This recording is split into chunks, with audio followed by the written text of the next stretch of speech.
Welcome back ناظرین، ہم بات کر رہے ہیں تعلیم کے موضوع پر اور اس میں ہمارے ساتھ موجود ہیں اسٹوڈیو میں جناب آصف رزاق صاحب اور جناب ندیم مرزا صاحب۔ ندیم مرزا صاحب، آپ کی طرف بھی واپس آتا ہوں۔ آصف رزاق صاحب کو ہم نے کافی دیر سے جو ہے نا وہ بٹھایا ہوا ہے۔ آصف صاحب، آپ پلیز بتائیے کہ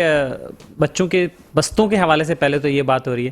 تو اس پہ کیا انپٹ ہے آپ کا، کیا کہنا چاہیں گے اس میں؟ بچوں کے بستے کے حوالے سے ایسا ہے کہ ماشاء اللہ پوتے پوتیاں پڑھتے ہیں، تو وہ یہی سچویشن ہے کہ یہ کافی عرصے سے پہلے تو کوئی سننے والا نہیں تھا۔ اب کم از کم جس طرح مرزا صاحب اور دوسرے صاحبان ہیں، انہوں نے ایک فورم بنا کے اس پہ کہیں نہ کہیں آواز سنی جاتی ہے۔ ادروائز تو ایسا ہوتا تھا کہ ہم نے جو وقت دیکھا اپنے بچوں کے حوالے سے کہ ان کے وہی 20 کلو 30 کلو کے وزن جو ہیں وہ نرسری کا بچہ یا فرسٹ کا یا سیکنڈ کا ہے وہ لے کے جاتا تھا۔ اور اسی طریقے سے جو سبجیکٹ کے حوالے سے میرا اپنا خیال ہے اس میں ماں باپ زیادہ قصوروار ہیں۔ اچھا، وہ کیا؟ وہ اس طرح کہ وہ چاہتے ہیں کہ شاید 7 سال کا بچہ ہے تو اس کو ہم نے سب کچھ اسی 7 سال میں سکھا دینا ہے، حالانکہ وہ ٹھیک ہے ایک ایج ہوتی ہے 3 سال 5 سال تک آپ بچے کو سکھا تو اب تو وہ 2 سال کے بچے بھی سنے لے رہے ہیں اسکول والے، کہتے ہیں بس پیدا ہونے کے بعد بھی 2.5 سال کے، اور بچے کا تو پیدا ہوتے ہی کئی سکولز میں آپ رجسٹریشن کرائیں گے تو وہ اس میں شامل ہوگا اس دوڑ میں کہ اس کو وہاں ایڈمیشن مل سکتا ہے۔ بالکل، ادروائز تو بہت ہی مشکل ہے کہ آپ کو آج کل دیکھیں آپ کتنی لوگ آوازیں اٹھا رہے ہیں۔ اس کی وجہ ایک تو یہ ہے کہ آپ اس طرف بھی لے جائیں کہ لوگوں کے جو آمدنی کے ذرائع ہیں وہ مہنگائی کی وجہ سے چاہے وہی رہیں، اگر ایک آدمی 1 لاکھ روپے یا 5 لاکھ روپے کما رہا ہے اس کی آمدنی وہی ہے، اخراجات آپ اس کے 40% جو حکومت کی طرف سے وہ بڑھ گئے ہیں۔ اب جو پرائیویٹ اسکولز کے مالکان ہیں ان سے جو پیرنٹس ہیں یا ہمارے جیسے جو بزرگ ہیں ان کی یہی شکایت ہے کہ جناب مقصد آپ نے کوئی کرائٹیریا مقرر نہیں کیا ہو، آپ اپنی مرضی سے جس طرح آپ یہ جرمانے کر رہے ہیں، آپ اپنی مرضی سے لوگوں کو جو ہے وہ ٹائم دیا کہ بھئی آپ گھر سے کر کے لائیں، اور تمام بچے جب اب اسی جگہ پہ ہم لوگ پڑھے ہیں بہت سی جگہوں پہ کہ اس وقت جو ٹیچرز ہوتے تھے وہ نالائق بچے کو ٹیوشن دیتے تھے۔ اب آلموسٹ تقریباً جو ہے 90% بچے جو ہیں وہ ٹیوشن لیتے ہیں، اور ٹیوشن بھی لازمی ہے پھر آپ کو، اس کا مطلب یا تو سارے بچے نالائق ہیں یا پڑھانے والے یا پیرنٹس بھی آپ یہ، کیونکہ پہلے پیرنٹس کو بھی شامل کر آپ تربیت جو کرنی ہوتی ہے وہ ماں باپ نے کرنی ہوتی ہے، اور اس کے بعد آپ کچھ گھنٹوں کے لیے بچوں کو وہاں بھیجتے ہیں، اس میں وہ بہت ساری ایکٹیویٹیز جو ایکسٹرا کریکولر ایکٹیویٹیز ہوتی ہیں بچے اسی میں انگیج رہتے ہیں۔ اور جب تھوڑا بڑے ہوتے ہیں آج کل جو سب سے زیادہ کنسرن ہے وہ ہمارے جیسے لوگوں کو کہ منشیات بہت عام ہوئی ہے۔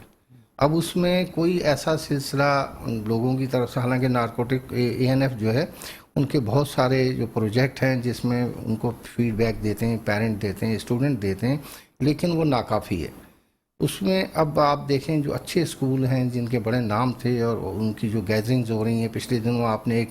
انٹرنیشنل اسکول کے حوالے سے آپ نے دیکھا ہوگا جس کی مختلف ایک عجیب سی قسم کی ڈیفینس میں جو ایک پارٹی پہ مقدمہ بھی درج ہوا گزری تھانے میں، لیکن وہ اب کیا ہے، ہم کس طرف جا رہے ہیں؟ اب صرف اس کو دیکھیں، آپ اگر اپنے بچوں کو اپنا پیٹ کاٹ کے پڑھاتے ہیں تو اس کو صرف اس لیے نہیں پڑھاتے کہ وہ ارننگ کرے گا یا وہ بہت ساری کہ ان کو کوئی نالج دے سکیں، وہ زیادہ تر ہوتا یہی ہے کہ دوسری طرف لے جاتے ہیں بچوں کو، جو باہر کی ایکٹیویٹیز ہیں وہ بھی رکھیں، ایک حد تک رکھیں، اور اس میں کمپٹیشن ہو صرف تعلیم کے حوالے سے، اور تربیت جو ہے وہ ماں باپ نے دینی۔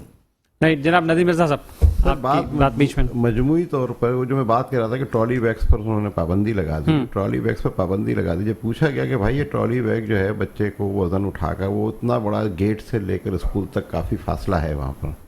تو وین سے بچہ اترتا ہے وہ لے کر جاتا، تو ٹرالی میں گھسیٹنے میں آسانی رہتی ہے۔ کئی اسکول کئی جو ہیں وہ فرسٹ اور سیکنڈ فلور پر بھی کلاس رومس ہیں،